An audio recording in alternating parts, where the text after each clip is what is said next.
today we're going to be lecturing on resistance and capacitance in a circuit. So as you see here, we just did a simple explanation problem. Therefore, R3 and R2 are in parallel. And to find the resistance in parallel, you have to take the inverse. 1 over R3 plus 1 over R2 equals your inverse of the answer. So make sure that you take the inverse of it once you find it. Therefore, once you find these two, you can redraw it.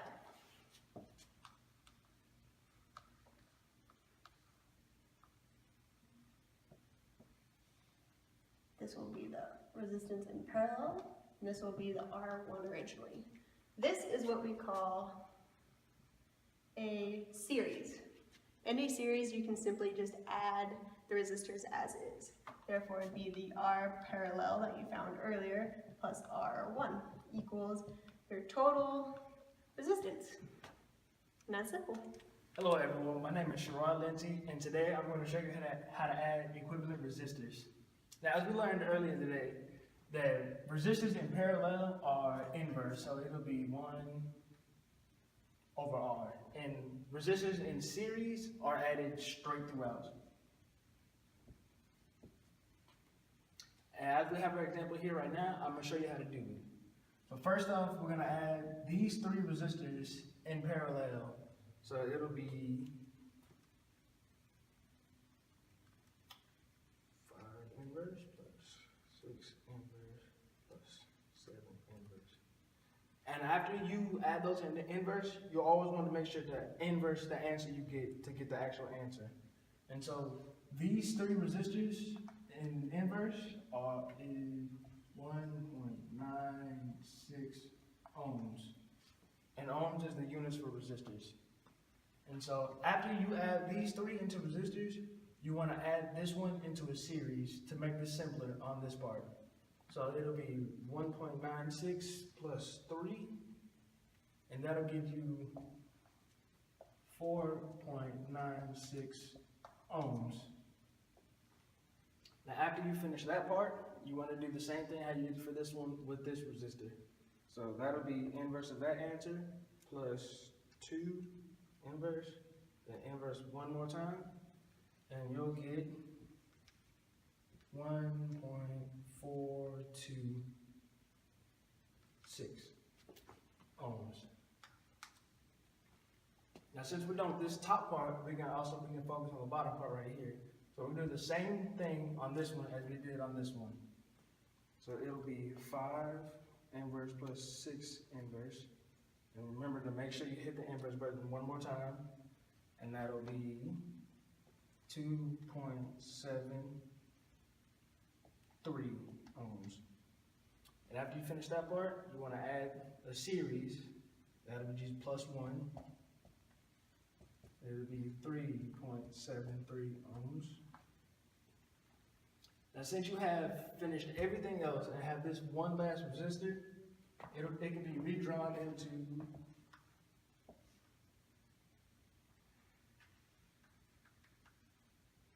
3.73 ohms, 10 ohms, then to 1.426 ohms. And since these are all in resistance, you can, since they're all in series, you can just add them straight across. So 1.426 plus 10 plus 3.73. And that'll give you your equivalent resistance to be 15.156 ohms. Thank you. Hi, my name is Jasmine Lewis, and today I will be showing you how to add the capacitance in a series and parallel circuit.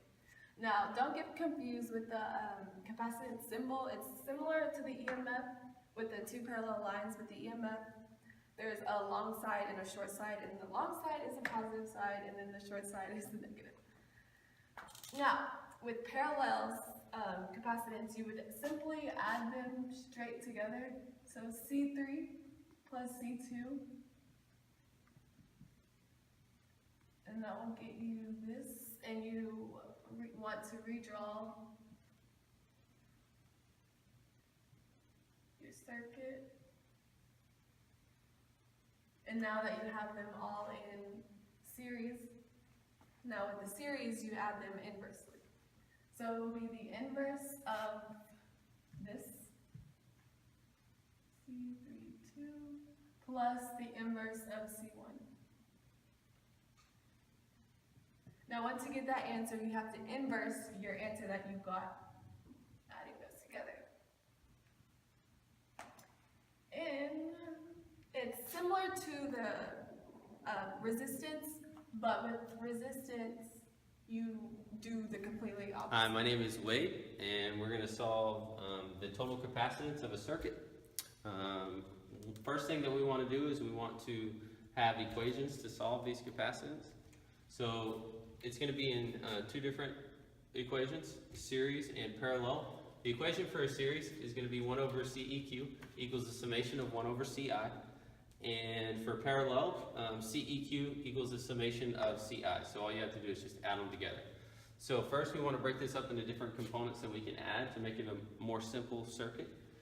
So this first one's the easiest one. It's in a parallel. One thing that's important to notice, it has the same junction coming in and the same leaving. They share the same. Therefore the current splits evenly between them. So because of that, you're going to have 4 microfarads plus 2 microfarads plus 2 microfarads. Add those up, you get 8 microfarads. Down here, these are going to be in series because the junctions split here, but they go into other capacitors and they come back, so therefore they're in series, they're not in a parallel.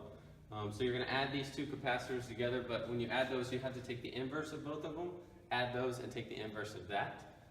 So for this series right here, you're going to get 3 microfarads, and then for the second series right here, you're going to add the inverse of 1 over 18, 1 over plus 1 over 6, and take the inverse of that answer, and that'll give you 4.5 microfarads. And the last but not least is we have a parallel circuit over here as well. So you're going to add the 10 microfarads and the 5 microfarads to give you 15. So then once you have that, you're going to want to redraw your circuit. When you redraw your circuit, it just makes it a little more simple to read it and also to understand what you're doing. You notice when we redraw it, now we have a parallel series over here. So you're going to want to add all these together just like we did before. So you're going to take the 3 microfarads plus the 4.5 plus the 24, and that's going to give you 31.5. So now you'll have one capacitor here and then 2 other, one on top and one on the left. Those you're going to add like you're going to add a series. So you'll take 1 over 15 plus 1 over 8 plus 1 over 35, and then take the inverse of that. So our total capacitance for the entire circuit is going to be 4.47 microfarads.